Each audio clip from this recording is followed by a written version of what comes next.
Olá, vamos para mais uma aula sobre pesquisa e prática pedagógica. O nosso tema de hoje é diferentes técnicas de entrevista.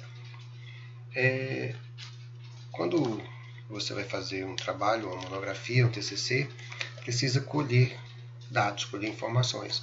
E no âmbito da pesquisa da área de pedagogia, letras, por exemplo, o mais indicado, e o mais utilizado, na verdade, nem indicado, é a técnica de colheita de entrevistas. Fazer entrevistas com os informantes.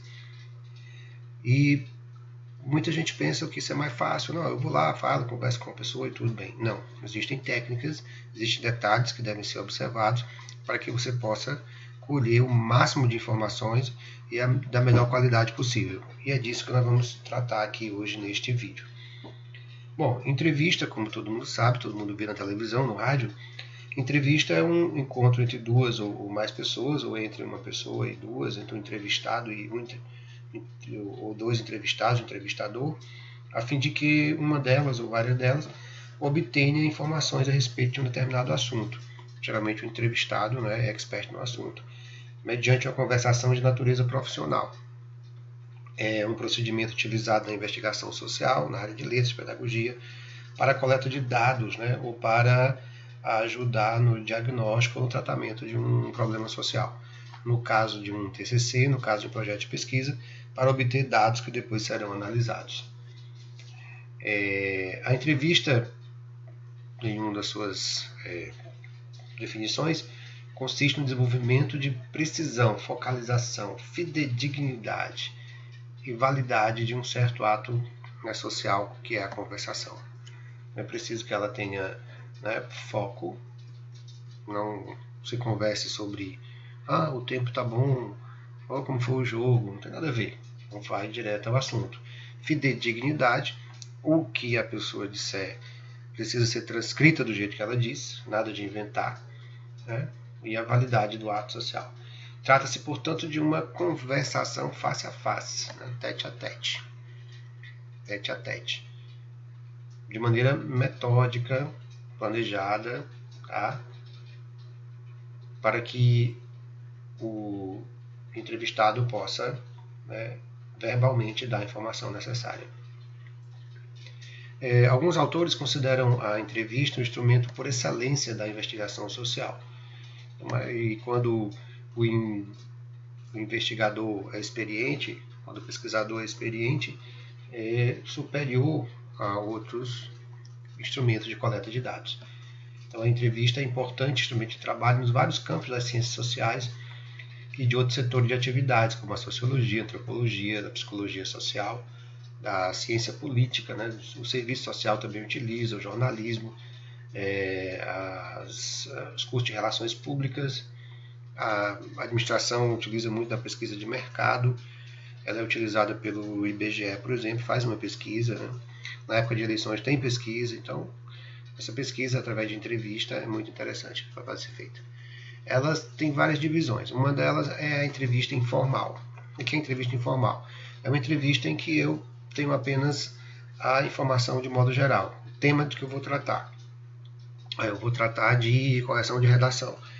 Eu vou tratar de aula de campo. Eu vou tratar de aula utilizando música. Mas aí eu tenho só o tema geral.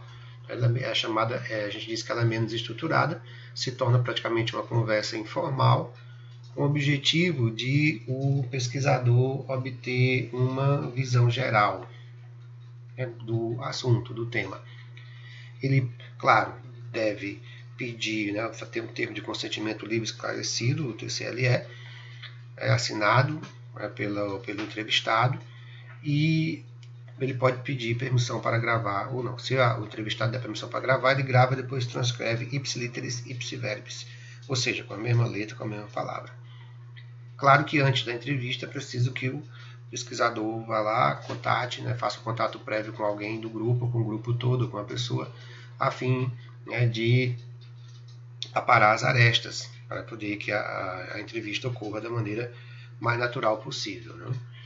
E interessante que o entrevistador deve saber observar os movimentos, os gestos, né? Porque o entrevistado pode dizer que concorda e o seu corpo demonstrar através de gestos que não concorda. Isso é muito interessante, né, de ser observado aqui. Outro tipo de entrevista ao invés da entrevista ser informal, ela é mais formal, a gente chama de focalizada. Aí sim, eu tenho um tema bem específico, delimitado, né? O entrevistado vai falar. E tem uns que falam mais, muito, outros que falam muito pouco. Aquele que fala muito tem que ser conduzido para dentro do tema. Não pode deixar que ele viaje, que ele faça digressões, que ele vá na tangente. Traga-o para o tema. E esse tipo de entrevista focalizada é usada quando você deseja saber mais sobre uma situação vivida pelo entrevistado. O professor está em sala de aula, ele trabalha com aluno com TDAH e eu quero que o professor foque só na ação com aquele aluno. Então eu vou ver especificamente aquilo ali. E aí eu dirijo, focalizo, como fosse um facho de uma lanterna, iluminação, focalizo para aquele ponto.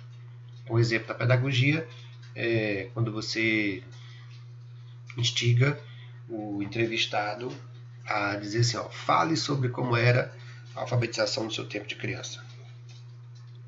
Mas é uma pergunta? Não é uma pergunta. Mas nem toda entrevista é uma pergunta. A entrevista pode ser um tema que você dá para a pessoa e aí ela vai falar. Tá?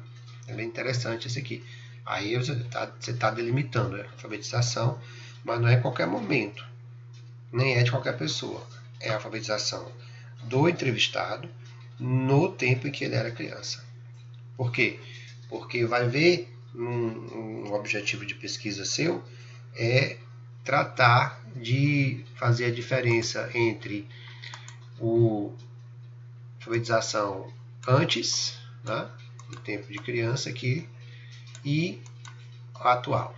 Então, a alfabetização antes e depois. Então, você quer estabelecer uma relação de contraste entre isso aqui, nada melhor do que a descrição da pessoa, né, a respeito da alfabetização no tempo dele. Você consegue isso por intermédio de uma entrevista focalizada. Existe outro tipo de entrevista que se chama entrevista por pautas. O que é a entrevista por pautas? É uma entrevista que está no intermédio entre a estruturada, né, completamente estruturada, que você faz as perguntas direto, e aquela outra mais informal. Essa entrevista por pauta apresenta um certo grau de estruturação intermediário, e aí você faz uma lista de pontos de interesse do pesquisador que sejam correlacionados aos pontos de interesse do pesquisado, do entrevistado. Então é preciso que haja aí uma região em que um conjunto, né, se liga com o outro. O conjunto está ali com o outro. O pesquisador, portanto, vai fazer perguntas diretas, tá? Mas mesmo assim é um meio termo entre a focalizada e a estruturada. A gente pode chamar de entrevista semi-estruturada. Exemplo na área da pedagogia, quando você instiga o entrevistado com a seguinte mote: fale de sua experiência de alfabetização, como o professor agia, se havia castigo físico, como era a sala de aula, o comportamento dos colegas, né? Então veja que você não está perguntando como foi sua alfabetização, como é que o professor agia, havia castigo físico, quais eram, como era, com que frequência, como era a sala de aula, qual o comportamento dos colegas. É porque às vezes você fica fazendo essas perguntas, acaba tendo resposta muito breve, ou sim ou não. Por exemplo, se você perguntar, havia castigo físico? A tendência da pessoa é dizer sim, não, às vezes. Aí, sim, mas aí você gostaria de saber mais, né, mais detalhes. Quando você deixa um pouco aberto, mas não totalmente, você está levando a pessoa a falar daquilo que você quer.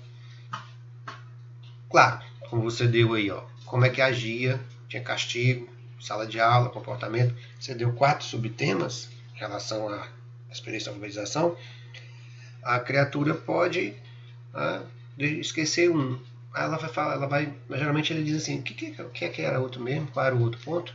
Aí você tem a anotação e repete, esclarece qual foi que ela deixou de falar. Tá? Muito bem. E aí vem a entrevista chamada estruturada. Né? Essa entrevista estruturada, ela tem uma relação fixa de perguntas.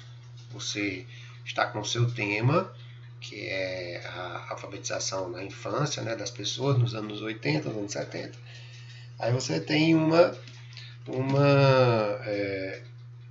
relação de informações que você quer obter. E aí você redige as perguntas. E você redige as perguntas em uma determinada ordem, né, fazendo um verdadeiro questionário. Só que as pessoas não vão responder por escrito. Porque quando elas respondem por escrito, aí você tem o questionário. Lembre-se, a entrevista, a resposta é oral. A criatura tem que falar o mais naturalmente possível. Repito, a entrevista é uma atividade que predomina a oralidade. Porque se não for entrevista, é o questionário. A gente vai abordar mais adiante. Esse aqui é uma entrevista. Mas mesmo assim, você pode ali disfarçadamente, né, puxar o olho para o papel e fazer a pergunta na ordem que você fez. Aí, interessante, se você tiver 4 pessoas, a ordem das perguntas tem que ser a mesma para todo mundo, para que você não cometa, né, depois alguma deslize na análise dos dados. Então você vai usar uma lista de perguntas que a gente chama de formulário de pesquisa. Nada mais nada menos que a lista das perguntas. É claro que você vai obter certamente uma resposta padronizada. Né? Se você faz a pergunta, quando você se alfabetizou? Aí a resposta a isso aí é um tempo, é um período, é um ano, né? Tal, ou 2 anos. Tá? Quem era o seu professor? Tal. Qual era o método utilizado? Você sabe? Tinha cartilha? Qual era a cartilha? Você lembra? Entendeu? Então isso aí são perguntas, né, estruturadas para obter realmente sempre as mesmas respostas.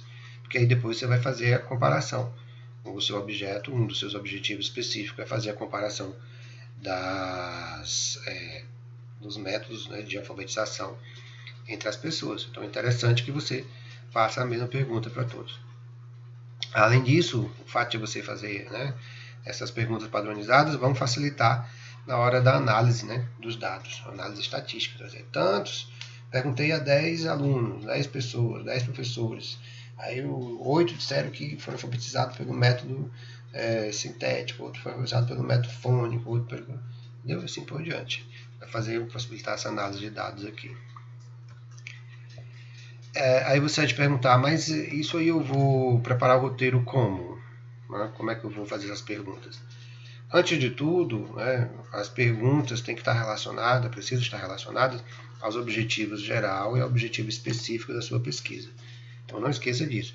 As perguntas, os instrumentais de pesquisa necessariamente devem estar relacionados ao objetivo geral e aos objetivos específicos. Por isso, né, as instruções, claro, devem ser precisas, objetivas. Você deve dizer o que a pessoa deve falar. Né? Você precisa evitar repetir a pergunta. Mas não repita. Às vezes repete. Repete a pergunta com palavras diferentes. Chama de paráfrase, né? Às vezes diz assim, como foi a sua alfabetização? Aí depois, como era a sua alfabetização, né? Fala ainda sobre a sua alfabetização. Mas eu já respondi isso. Às vezes o próprio entrevistado diz, mas eu já respondi isso que você perguntou. Foi mesmo, desculpe. Também não pode ser ambígua. Né? Não pode ser ambígua. Né? Fala aquela história, né? Como foi a morte do cachorro do teu pai, né? Essa é uma pergunta ambígua, né? O pai tinha cachorro ou está chamando o pai de cachorro, né? É só um exemplo assim bem chistoso, uma pergunta ambígua. E, por favor, empregue expressão que indica polidez. Então você não vai chegar a dizer, diz aí como foi a tua alfabetização. Não, peraí. Por favor, me diga como foi. Ou então, uma forma, eu estou interessado em saber se... Agora eu gostaria que a senhora me dissesse como foi que aconteceu, se aconteceu. Essas fórmulas que indicam polidez, elas são boas para evitar que o entrevistado tenha antipatia por você. Porque se ele pegar nojo de ter, como diz o gaúcho, né, ele não vai te dar resposta boa, não. Ele vai evitar, né, dar a resposta, ou vai dar a resposta errada de propósito, ou até mesmo pode cancelar a entrevista, que ele tem esse direito. Então, essas expressões que indicam polidez são muito importantes. Nós não somos americanos, nem somos portugueses para ir assim direto ao ponto, né? O brasileiro tem esse arrudeio, essa polidez, assim, não tanto quanto os franceses, mas temos aí. Outro ponto importante, quando você vai entrevistar alguém para obter dados para uma pesquisa, tem que evitar obrigatoriamente, preste atenção, evitar as questões abertas. Questões abertas acontecem numa prova. O professor escreve assim: qual a sua opinião sobre o extermínio dos índios aqui no Brasil? Aí a pessoa bota assim: eu não tenho opinião nenhuma, não. Eu acho que não aconteceu isso, não. É obrigação do professor dar aquela resposta como correta. Porque ele perguntou qual era a opinião, só perguntou qual era a opinião, deixou aberto. Né? Às vezes assim, você acha que os portugueses invadiram o Brasil? Aí a pessoa responde: sim. Respondeu a pergunta. E por quê? Porque ficou aberta demais. Você pergunta: o que a senhora acha da BNCC? O que a senhora acha da BNCC? Diz: não acho nada não. Pronto, respondeu a pergunta. Você perdeu a chance, né, de ela fazer uma análise. Então, bota lá a palavra justifica, o porquê, o velho porquê. Né? O velho porquê ajuda a pessoa a ir mais a fundo nas respostas. E um detalhezinho técnico importante: comece a entrevista com perguntas mais simples, mais fáceis, né? que não sejam, enfim, de alta complexidade de argumentação. Uma boa ideia é você começar pedindo que a pessoa fale sua formação, tempo de atuação, etc., quanto tempo trabalha na escola, tá? E, de preferência, uma pergunta de cada vez. Não pode entupir o entrevistado de 3, 4 perguntas. Por quê? Porque ele vai responder a primeira, a segunda, e depois vai perguntar qual foi a terceira mesmo, o que foi. Aí isso atrapalha o andamento da entrevista, que é uma beleza. Né? E se a pessoa for uma criatura que fala muito pouco, né? For uma, como eu diria, desculpa, se ele for uma pessoa monossilábica, né? Você pode perguntar: o senhor e a senhora poderia falar mais a respeito disso? Ou quais as causas de fato do problema X? O senhor afirmou que o aluno é disciplinado. Por quê? Ou por que a senhora defende esse assunto? Por que a senhora defende esse ponto? Por que a senhora defende esse tema? Então o entrevistador precisa ficar atento às respostas do entrevistado. Porque se o entrevistado não responder, né, com todos os detalhes necessários, é papel do entrevistador buscar, como faz um bom repórter, né? Ele provoca, no bom sentido, não é provocar para brigar. Ele provoca o entrevistado, para que o entrevistado dê mais informações. Então você usa aquele detalhezinho da escala Likert. A senhora concorda que a senhora está de acordo ou a senhora discorda, né? Usa essas expressõezinhas para fazer com que a pessoa possa argumentar pró ou argumentar contra. Então, são detalhes interessantes do ponto de vista, né, da entrevista, do entrevistado e do entrevistador, para que você obtenha mais informações. Lembre-se, quanto mais informações você obtiver, mais fácil vai ser o seu trabalho de análise dos dados, porque você vai ter ali uma riqueza enorme, né, de informações para analisar. Diferente de uma resposta que diz só sim, não. O entrevistado negou, mas negou por quê? Qual é o argumento dele para ele negar? O entrevistado concorda que há uma evasão muito grande de alunos. Concordou. E aí, por que ele concordou? A que ele atribui essa evasão? Você não perguntou, ele não disse. Então, preciso ter, portanto, esse cuidado, né, quando estiver fazendo a entrevista. Muito esse cuidado. Tá?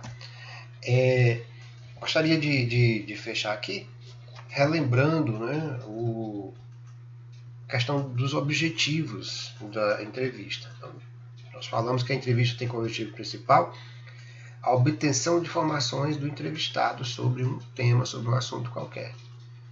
Tá? Mas eu também posso, lógico, né, ter os objetivos que a gente falou aqui. Eu posso averiguar os fatos, tentar descobrir se as pessoas que estão de posse de certas informações são capazes de compreendê-las. Né? O professor tem a papel de alfabetizar o aluno na idade certa. Você sabe qual é a idade certa? Né? Por que a idade certa é essa? Você pode ter o objetivo de determinar as opiniões sobre os fatos, né? Conhecer o que as pessoas pensam e acreditam sobre determinado fato, sobre determinado assunto.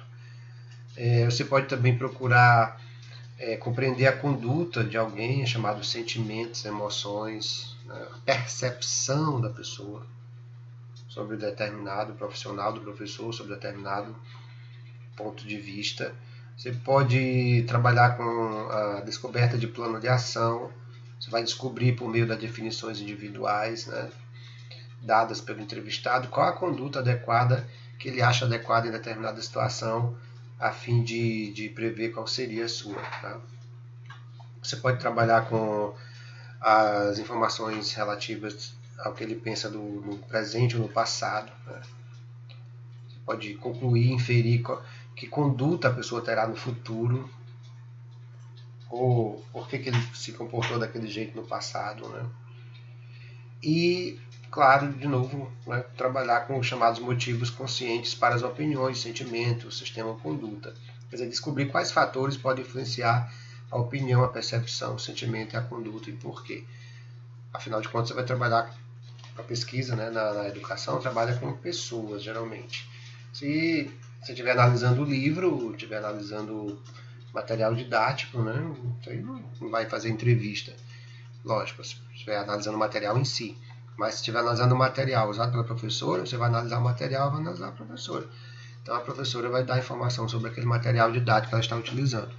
Então, trabalhe de qualquer forma, sempre com as pessoas. Então, trabalhar com a pessoa requer todo esse cuidado na entrevista. Para mais informações, aí estão os fundamentos de metodologia científica da Lakatos e do Marconi, que vai ajudar você em muitos aspectos. Hoje é só. Até a próxima.